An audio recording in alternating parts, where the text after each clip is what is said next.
નમસ્કાર મારા વહાલા વિદ્યાર્થી મિત્રો, આજે વાત કરીશું દ્વિતીય પરીક્ષા પેપર 2024 ધોરણ 10 અને વિષય ગણિત.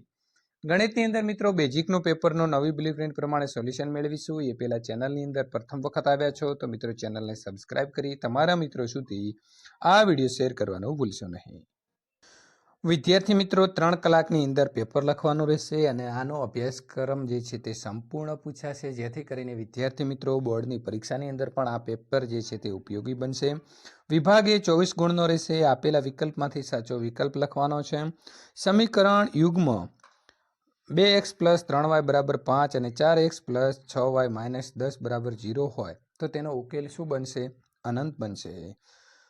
પ્રશ્ન નંબર 2, જો ખાલી જગ્યા તે દ્વિઘાત સમીકરણ ax² + bx + c = 0 એ ≠ 0 ના બે બીજ ભિન્ન અને વાસ્તવિક હોય તો જવાબ શું આવશે? વિદ્યાર્થી મિત્રો અહીં સાચો જવાબ આવે છે b² - 4ac કરતા 0 જે છે એ નાનો છે, એટલે કે સાચો જવાબ આવે છે c. સમાંતર શ્રેણીનું nમું પદ શોધવાનું સૂત્ર an બરાબર કેટલા થશે? તો મિત્રો સાચો જવાબ આવશે a + n - 1 કૌંસની બહાર d, એટલે કે એ ઓપ્શન સાચો છે. બિંદુઓ a 0 અને 6 અને b 0 અને -2 વચ્ચેનું અંતર કેટલું થશે? 8 થશે. ત્રિકોણ ABC ની અંદર ખૂણો b 90 અંશ, ખૂણો a 30 અંશ અને BC 20 સેન્ટીમીટર હોય તો એ ખાલી જગ્યા સેન્ટીમીટર અને મિત્રો AC નું જે છે એ માપ કેટલું રહેશે? તો અહીં વિદ્યાર્થી મિત્રો AB જે છે તે આવે છે 20 વર્ગમૂળની અંદર 3 અને AC બરાબર 40. એક બોલર દ્વારા 10 ક્રિકેટ મેચોને નીચે પ્રમાણે વિકેટો લેવામાં આવી છે. અહીં વિકેટો આપી છે કે 2, 6, 4, 5, 0, 2, 1, 3, 2 અને 3. તો આ માહિતીનો બહુલક શું થશે? બહુલક એટલે વિદ્યાર્થી મિત્રો એકની એક સંખ્યા વધુ વખત હોય તેને કહેવાય બહુલક. તો આની અંદર તમે જોશો તો 2 જે છે એ 3 વખત છે, એટલે સાચો જવાબ આવશે b. નીચેના વિધાનોમાં યોગ્ય શબ્દ પસંદ કરીને ખાલી જગ્યા પૂરો. જો ગુસાઓ 10 અને 15 બરાબર 2a + 1 તો a બરાબર શું થશે? 2.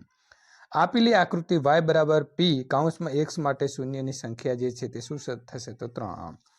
sin θ અને મિત્રો cos θ છે, તો અહીં સાચો જવાબ આવે છે, બંનેનો સરવાળો કરીએ તો 1. વર્તુળનો મિત્રો સ્પર્શક વર્તુળ ખાલી જગ્યા બિંદુની અંદર છેદે છે તો 1. અહીં આપણને જે સૂત્ર આપ્યું છે એ સૂત્રની અંદર વિદ્યાર્થી મિત્રો અહીં આપણને ખાલી જગ્યા આપેલી છે. આ ખાલી જગ્યાની અંદર સાચો જવાબ શું આવે છે? તો અહીં આવે છે xi - a / h. ત્યાર પછી વાત કરીશું પ્રશ્ન નંબર 12, ખાલી જગ્યા ઘટનાની સંભાવના ન હોઈ શકે તો -1.5 એટલે કે 1.5. નીચેના વિધાનો ખરા છે કે ખોટા તે કહો.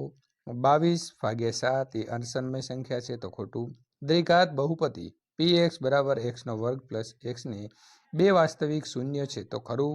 પ્રશ્ન નંબર 15, જે દ્વિચલ સુરેખ સમીકરણ યુગ્મને એક પણ ઉકેલ ન હોય તેવું સમીકરણ યુગ્મ સુસંગત નથી તો ખરું. p (e + p (e) બરાબર -1 તો ખોટું છે. નીચેના જે વિધાનોના એક શબ્દની અંદર તમારે જવાબ આપવાનો છે. સમાંતર શ્રેણી -5, -1, 3 અને 7 ના સામાન્ય તફાવત શોધો તો 4 થશે. પ્રશ્ન નંબર 18, વર્તુળ અને સ્પર્શકના સામાન્ય બિંદુને શું કહે છે? તો સ્પર્શ બિંદુ. પ્રશ્ન નંબર 19, નીચે આપેલી માહિતી n/2 - CF ની કિંમત જણાવવાની છે, તો કિંમત આમાં શું થશે મિત્રો? 10. 2 ખેલાડીઓ સંગીતા અને રેશમા ટેનિસ મેચ રમે છે. સંગીતા મેચ જીતે તેની સંભાવના 0.62% આપેલી છે, તો રેશમા મેચ જીતે તેની સંભાવના શોધો. તો વિદ્યાર્થી મિત્રો 0.38 જે છે થશે, કારણ કે તમે 100માંથી એટલા બાદ કરશો એટલે સીધો જવાબ આપણને મળી જાય છે. અહીં જોડકા જોડવાના છે. લઘુચાપની લંબાઈ શોધવા માટેનું સૂત્ર તો આવશે c πr θ મિત્રો 180 છે અને લઘુવૃત્તાંશનું ક્ષેત્રફળ આવશે એમાં જે આપ્યું છે તે રહેશે. એવી રીતે શંકુનું ઘનફળ શોધવા માટે b આવશે 1/3 πr² h અને ગોળાનું ઘનફળમાં આવશે a 4/3 πr3. વિભાગ બી ની વાત કરીશું. માંગ્યા પ્રમાણે જવાબ આપવાના રહેશે. દરેકના જે વિદ્યાર્થી મિત્રો 2 ગુણ છે અને કોઈ પણ તમને મનગમતા 9 પ્રશ્નોના જવાબ તમે આપી શકો છો. ચકાસો કે 3 -1 અને -1/3 એ ત્રિઘાત બહુપદી px = 3x ની 3 ઘાત મિત્રો 5x² ઓછા 11x - 3 શૂન્ય છે અને તે પછી શૂન્ય અને સહગુણકો વચ્ચેનો સંબંધ ચકાસો. તો વિદ્યાર્થી મિત્રો, અહીંથી તમે જવાબ જે છે તે ડિસ્પ્લે ઉપર જોઈ શકો છો અને આ પ્રકારે તમારે જવાબ જે છે તે મેળવવાનો રહેશે. ત્યારબાદ આગળ વાત કરીશું પ્રશ્ન નંબર 26. દર્શાવેલો દ્વિઘાત. દર્શાવેલું કયું દ્વિઘાત છે? પ્રથમ તમારે અહીં જોવાનું છે. x² - 2x - 8. બહુપદીઓના શૂન્ય શોધો તથા તેમના શૂન્ય અને સહગુણકો વચ્ચેના સંબંધ જે છે તે ચકાસો. તો વિદ્યાર્થી મિત્રો, આવી રીતે તમારે અહીં લખવાનું રહેશે અને જવાબ મેળવવાનો રહેશે. વિભાગ અહીં 4.1 ની અંદર ચર્ચા કરેલા પ્રાર્થના ખંડની બાજુઓના માપ શોધો. અહીં આપણને x માપ આપ્યું છે, આ બાજુ 2x + 1 આપ્યું છે અને 300 મીટર સ્ક્વેર જે છે તેનું માપ આપેલું છે. તો વિદ્યાર્થી મિત્રો, તેની તમારી લંબાઈ જે છે તે 12 મીટર અને પહોળાઈ 12 મીટર અને લંબાઈ જે છે 25 મીટર થાય છે એ શોધવાનું રહેશે. 2 અંકની કેટલી સંખ્યાઓ 3 વડે વિભાજ્ય હશે? તો 3 વડે વિભાજ્ય એવી 2 અંકની સંખ્યાઓ શોધવાની છે. તો વિદ્યાર્થી મિત્રો, પૂર્ણાંકોની સંખ્યા 30 છે. 3 અંકની કેટલી સંખ્યા 3 વડે વિભાજ્ય હશે? તો 300.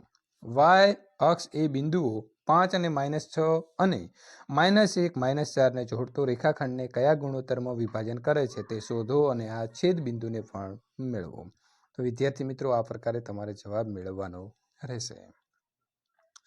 બિંદુ x y એ બિંદુઓ 7 અને 1 તથા 3 અને 5 થી સમાન અંતરે છે, તો x અને y વચ્ચેનો સંબંધ દર્શાવો.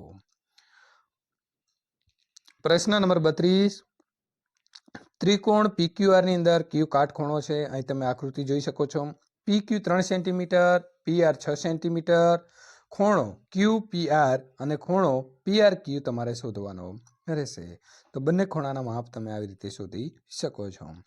ત્રિકોણ ABC ની અંદર B એક કાટખૂણો છે, એટલે કે 90 અંશ ધરાવે છે. AB 5 સેન્ટીમીટર છે અને ખૂણો ACB 30 અંશ છે. આકૃતિમાં જોઈ શકો છો. તો બાજુ BC એટલે વિદ્યાર્થી મિત્રો તમારે જે છે એ BC એટલે અહીંનું માપ અને AC એટલે આ બંનેની લંબાઈ તમારે જે છે તે શોધવાની રહેશે. તો આ પ્રકારે તમે તેનો જવાબ જે છે તે મેળવી શકો છો. ત્યારબાદ આગળ વાત કરીશું. નદી ઉપર રહેલા એક પુલ એક બિંદુથી નદીના બંને કિનારાના અવશેષ કોણના માપ અનુક્રમે 30 અંશ અને 45 અંશ જે છે તે માલુમ પડે છે. જો નદીની સપાટીથી પુલની ઊંચાઈ 3 મીટર હોય તો નદીની પહોળાઈ જે છે તમારે શોધવાની છે. તો વિદ્યાર્થી મિત્રો, તમે આ પ્રકારે તેનો જવાબ મેળવી શકો છો. અહીં આપણે તેની આકૃતિ પણ આપી દીધી છે. એક નક્કર રમકડું એ અર્ધગોલકની ઉપર શંકુ લગાવ્યો હોય તેવા સ્વરૂપે છે. શંકુની ઊંચાઈ 2 સેન્ટીમીટર અને પાયાનો વ્યાસ 4 સેન્ટીમીટર છે. તો રમકડાનું ઘનફળ શોધો. જો એક લંબવૃત્તીય નળાકાર રમકડાને પરિઘત હોય તો નળાકારના રમકડાના ઘનફળનો તફાવત શોધો અને પાઈ બરાબર 3.14 તેની કિંમત લેવાની રહેશે. તો વિદ્યાર્થી મિત્રો, આ પ્રકારે તમે જવાબ મેળવી શકશો. પ્રશ્ન નંબર 36. તો અહીં આપણને મિત્રો એક જ્યુસ વેચવાવાળા તેના ગ્રાહકોને આકૃતિમાં દર્શાવ્યા પ્રમાણે પ્યાલામાં જ્યુસ આપતો હતો. નળાકાર પ્યાલાના અંદરનો વ્યાસ 5 સેન્ટીમીટર છે, પરંતુ પ્યાલાના પાયામાં અર્ધગોલક ભાગ ઉપસી આવેલો હતો, જેથી પ્યાલાની ક્ષમતા ઓછી થતી હતી. જો પ્યાલાની ઊંચાઈ 10 સેન્ટીમીટર હોય તો તેની આભાસી ક્ષમતા તથા તેની વાસ્તવિકતા ક્ષમતા જે છે તે શોધો. પાઈની કિંમત 3.14 લેવાની છે. તો વિદ્યાર્થી મિત્રો, આ પ્રકારે તમે જવાબ મેળવશો. અહીં આપણને માહિતી આપી છે તેનો મધ્યક શોધવાનો છે. તો મધ્યક 35 આવે છે. વિભાગ C માગ્યા પ્રમાણે જવાબ આપવાનો છે. દરેકના 3 ગુણ રહેશે અને કોઈ પણ 6 પ્રશ્નોના જવાબ તમે વિદ્યાર્થી મિત્રો આપી શકો છો. તો તમને મનગમતા અહીં તમને મેં પ્રશ્ન બતાવું છું અને આમાંથી કોઈ પણ 6 પ્રશ્નોના જવાબ તમે તમારું જ્યારે પેપર હોય ત્યારે લખવાના રહેશે. 38 નંબરનો પ્રશ્ન છે, એનો જવાબ આવી રીતે આવે છે વિદ્યાર્થી મિત્રો. પ્રશ્ન નંબર 39 છે. દ્વિચલ સુરેખ સમીકરણ યુગ્મના ઉકેલ આદેશ રીતે મેળવવાનો છે. તેનો જવાબ વિદ્યાર્થી મિત્રો આ પ્રકારે તમારે મેળવવાનો છે. ત્યારબાદ પ્રશ્ન નંબર 40ની વાત કરીશું. સમાંતર શ્રેણી 10 7 4 -62માં છેલ્લેથી પ્રથમ પદ તરફ 11મું પદ કયું હશે? તો એ પદ શોધવાનું છે તમારે. બિંદુઓ A 6 અને 5 અને બિંદુ -4 અને 3 થી સમાન અંતરે આવેલું હોય તો તેવું y અક્ષ પરનું બિંદુ તમારે શોધવાનું છે. તો વિદ્યાર્થી મિત્રો આવી રીતે શોધી શકો છો. બિંદુ -4 અને 6 એ બિંદુઓ A,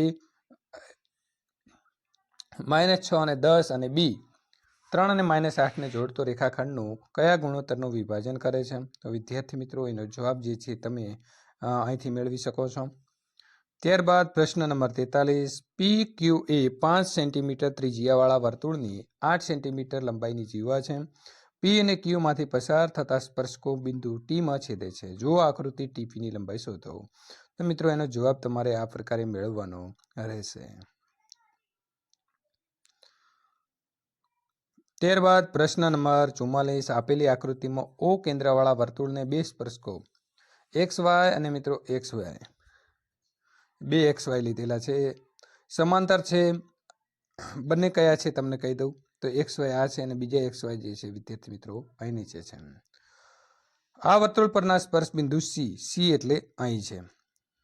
C આગળ દોરેલા ત્રીજા સ્પર્શક XY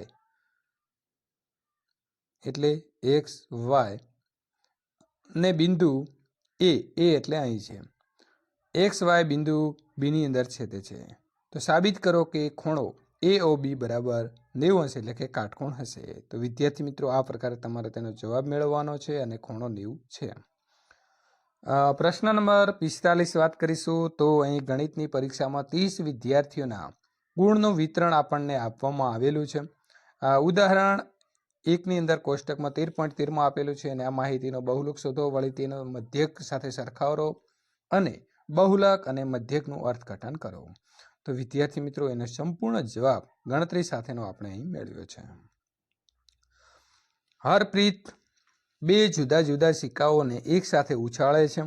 કહો એક રૂપિયાનો અને બીજો 2 રૂપિયાનો.